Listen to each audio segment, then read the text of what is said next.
So, you are Anne Baxter. Yes. Yes, I am. I'm sorry. Really, I'm so sorry. Nice to meet you. I'm Mr. Stevens. How do you do? I'm so sorry, Mr. Stevens. Anne, please, sit down. It's all right. How are you today? I'm a little nervous. And this isn't a good start. That's all right. Well, Anne, where are you from? I'm English. I'm from Oxford. Great. A true Brit. Can you speak any other languages? French, German, Spanish? I can speak French, a little Spanish, and a few words of Italian. My sister is in Rome studying history of art at university. Okay. Very interesting. And can you use a computer? The internet? I'm not a genius with the computer, but I can use one. Great, Anne. I have your CV here, and I see you already work here. What do you do exactly? I do this and that. I usually work from home. I have an office in my room with a big desk and two chairs and... Fine. That's fine. And do you live alone? No, I share a flat with my Australian friend Alice. And there's a new flatmate now. His name is Jack. He's from New York. He's very nice. That's fine. Great. And you're very well prepared. You have a good education, and you're very precise. You're just the person for this internship. Oh, thank you, Mr. Stevens. Thank you so much for this opportunity.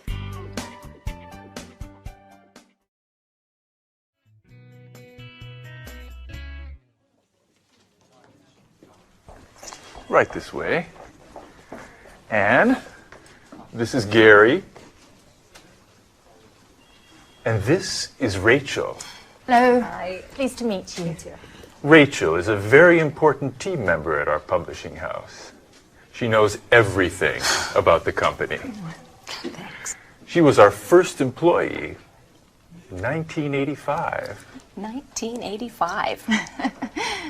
And she can answer any questions you may have. Okay, Anne, you're in good hands. Have a productive day. Oh, all right, Anne. Are you ready? Well, Mr. Stevens founded this publishing house in 1985. Oh, just a moment.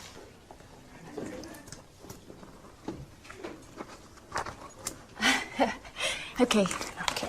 I'm ready now. Our first product was a children's book. It was very successful and sold more than 3 million copies.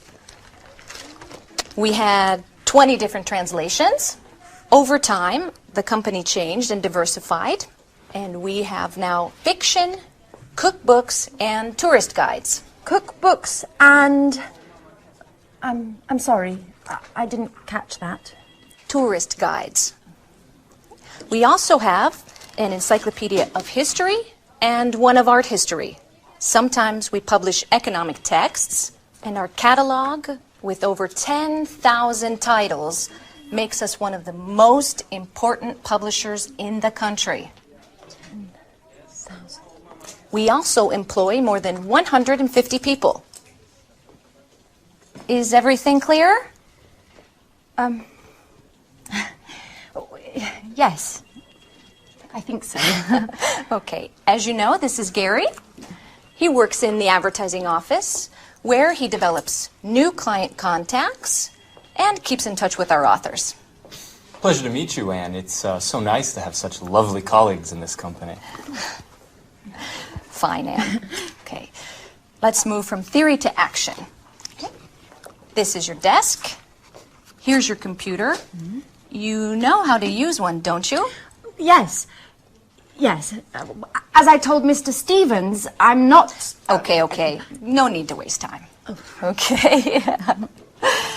Over there is the fax and the photocopier. Okay.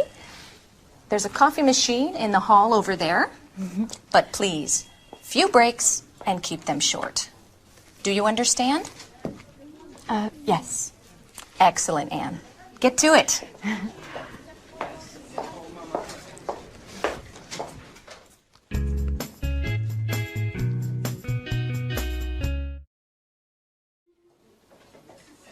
Good morning.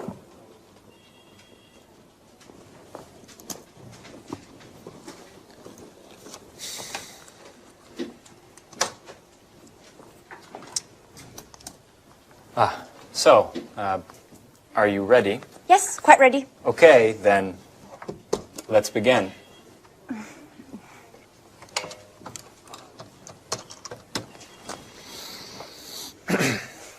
Hello, my name is Gary Reynolds from Pilgrim Publishing. May I speak to Mr. Jones? Mrs. Jones, how are you? And how is that wonderful apple pie of yours? I'm fine, thanks. Certainly, I'll hold. With a wink and a nudge, you can get whatever you want, even imaginary apple pie. This author is too important for us. Right. Hello, Mr. Jones. How are you? I'm fine, thank you. I wanted to know if you are interested in contributing to a new cooking guide that we have to bring out soon. Yes, it's a 6-volume collection of recipes to fit the needs of all tastes, with a detailed photo guide for preparation and cooking techniques. And we have to have the materials by the end of next month. Right. Exactly. Sure. Of course. Yes. Excuse me. Could you hold on for a moment? Anne, that's enough. Stop now. I can't concentrate. Oh, sorry, Gary. Sorry. Yes. As I said earlier, if you accept, I can send you a copy of the contract that you should sign and return. No, I'm sorry. We can't wait until next Tuesday. Well, I'll have to check with my boss. I need to ask Mr. Stevens if we can organize a meeting for next week. In the meantime, do you need any prep materials? No problem at all. I can send you an email immediately. Okay, goodbye. It was a pleasure speaking to you. Do you always have to take notes? Yes, I do. I have to learn as much as I can, and there's so much to learn. I study my notes every evening. What a model colleague. You're so serious, so diligent, and an absolute nut about cleaning. Truly an asset to this company. You're making fun of me. No, of course not. It's such a shame. Such beautiful eyes shouldn't only read all the time. Come on, Gary, stop it. Let's get back to work. Okay. I mustn't pay you any compliments then. So, Ms. Baxter, can you give me the notes from my conversation with Mr. Jones? Okay. So, you said to Mr. Jones that... Oh, I have to start from the beginning, right? Anne, calm down. It's not an exam. I know what we should do. You should try a telephone call. Me? Oh, no. No, I'm not ready yet. Sure you are. It's not that difficult. Okay. Here, Who do we have to call next? try to call Mr. Clifford. All right.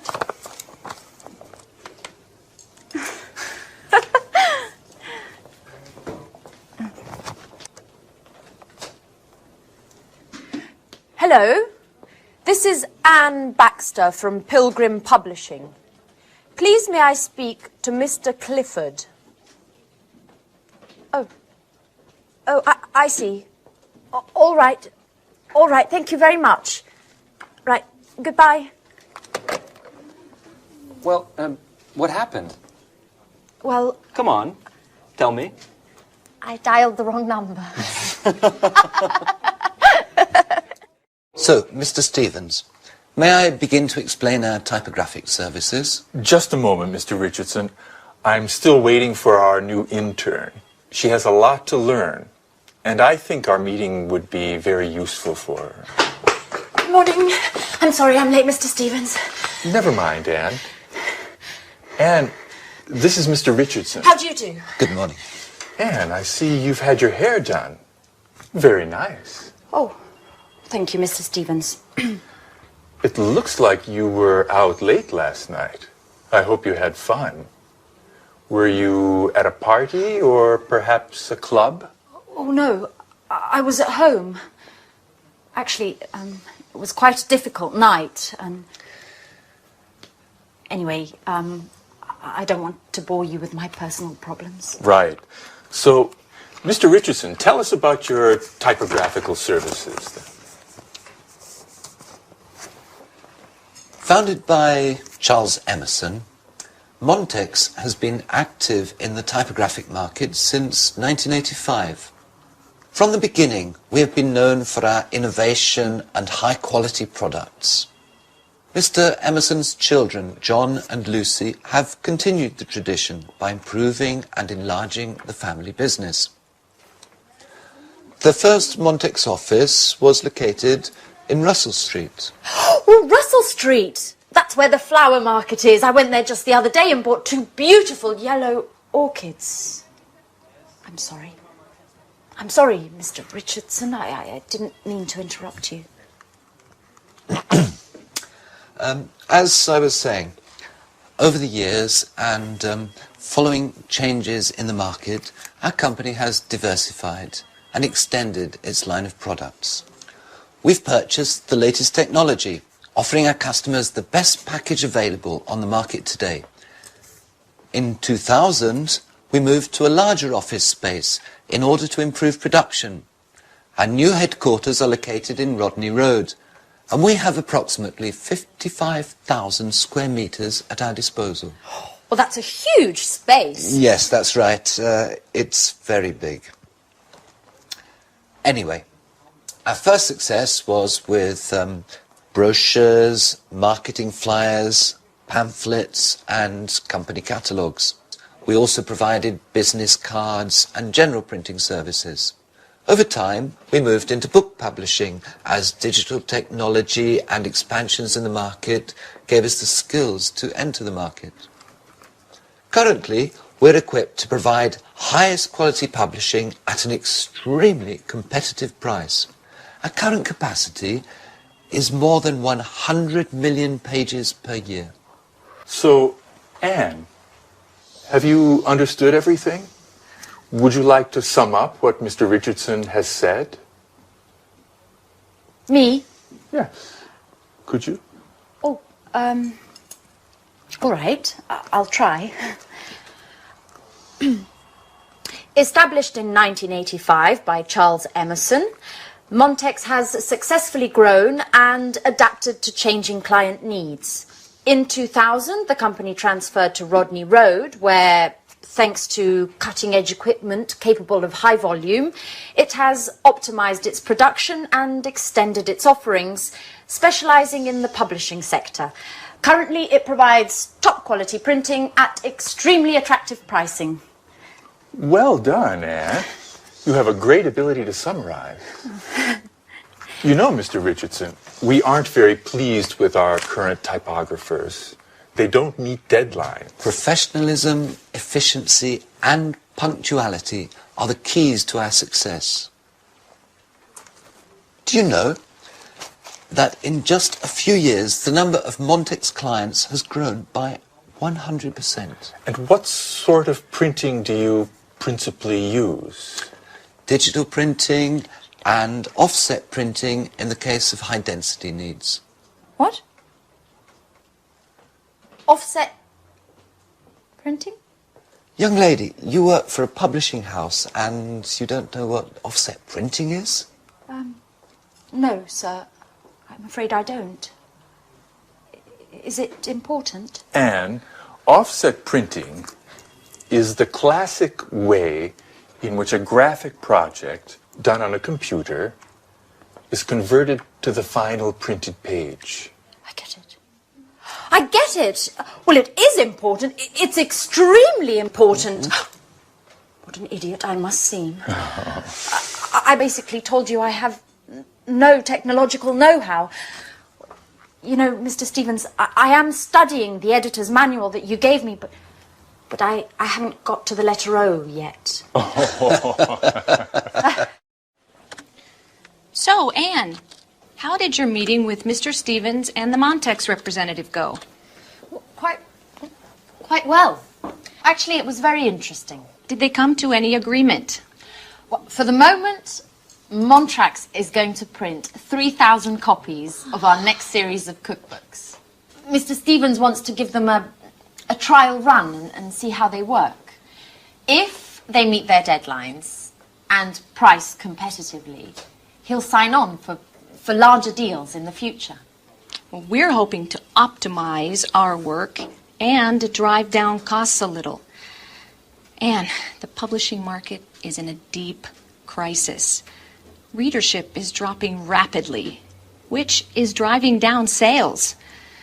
At the same time, production costs are increasing because of foreign rights acquisition as well as distribution costs. As a matter of fact, I haven't bought many books recently.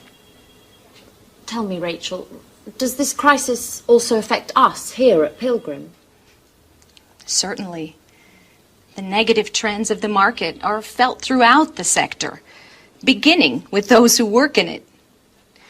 In any case, I'm optimistic, and I'm sure this is just a passing crisis, and that the publishing sector will soon recover. That's probably what Gary wanted to talk to me about this morning. I saw him, and he said that he had something very important to tell me. Uh-huh. What? Why are you making that face? No, it's nothing, Anne. It's just that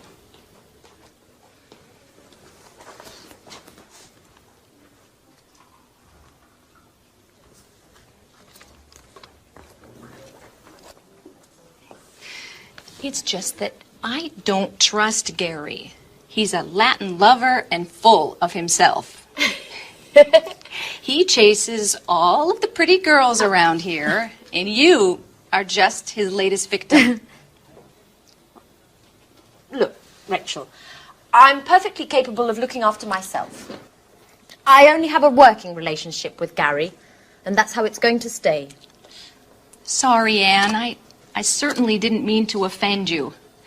I'm quite aware that you are an intelligent young woman who can keep men like Gary at a distance. In any case, I just wanted to warn you. I'm sure you'll agree with me once you get to know him. Yes, to be honest, I am a bit worried. Profits are down 8% over the last few months. And just yesterday, I read an article in Media World that confirmed my suspicions. Forecasts for the publishing market are quite pessimistic. And the general feeling is that things are going to continue to go downhill based on current trends. The next 5 years could see a further drop of 20%. If we leave out bestsellers and fiction, then the entire publishing market has taken a direct hit. Or, better, is in a downward spiral. But what about sales? For the moment, they're stationary, but we won't be able to improve them. In fact, we'll have to stop publication of our encyclopedias of history and art history, with awful consequences for those working on these projects. Are you saying that we'll have to lay people off? No, not for the moment. But if things continue like they are, we will have to let some of our people go. Oh my God. There must be something we can do to keep from cutting staff. I'm meeting with Mr. Stevens this afternoon to discuss the situation. We're going to focus on new objectives for the company in both marketing and sales. Perhaps we will develop a new line of economic paperbacks, which might help sales. But the other publishers are already doing that successfully. I think we'll need to develop new products to encourage new market opportunities. Well said, Billy. I've already got an idea to suggest. It won't resolve all of our problems, but it could bring about some interesting developments. And what might this new idea be? Anne! Well, Anne, are you in there? Hey, you! I'm looking for my friend Anne. Is she with you? Anne! Surprise! Anne, hello. Come back to Earth. Someone's looking for you. Alice, what are you doing here? Well, I came to see where you work, Anne. Could you give me a tour? So, these are your colleagues. Oh. What long faces. Are you always like this? We need a little fun to lighten things up in here. Why don't you invite them to the party this evening? No, no, really. I don't think, well, today's really not a good time to be talking about parties. Why don't you come back some other time? And perhaps warn me in advance, perhaps. Bye-bye, Alice. Why don't we take a short break? How about a little fun on the telephone? I need to relax and have a good laugh. Okay. But, who should we call? I know. Let's call my flatmate Alice.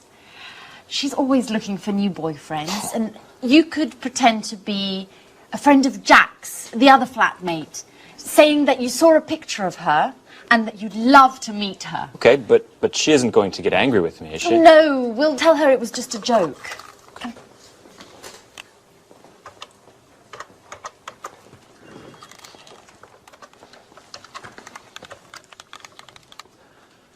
Hello? Is that Alice? This is Gary. And I'm calling because, Well, I'm a little shy. and I'm a friend of Jack's, and yesterday he showed me a picture of you. And, well, I think you're pretty cute. Hello? Could you speak up? The line is terrible. Yes, I'm also having problems. This line must be congested. My name is Gary, and I'd like to get to know you a little better. What? Who are you? I'm a friend of Jack's, and yesterday I saw... A picture of you. How could that be? What picture? Don't raise your voice with me. Me, Alice. In the picture, there were 3 people. One was Jack, one was an ugly girl, and then a very beautiful lady. And Jack told me it was you. hold on, while I put you through to a friend of mine who doesn't agree with me about the ugly girl. Hello? Who's speaking? This is Alice, and I urgently need to speak with the other guy. I think his name is Gary. I'm afraid I can't hear you. Could you speak up? I said I urgently need to speak with Gary. Oh, I'm afraid Gary's very busy at the moment. If you'd like an appointment, I can fit you in the beginning of next month. What? You are joking, aren't you? I told you I need to speak with him immediately. Alice! It's Anne. It's a joke. And you fell for it completely. Anne, you scared the hell out of me. What a stupid joke. Okay, maybe it was a stupid joke, but you bought it hook, line and sinker.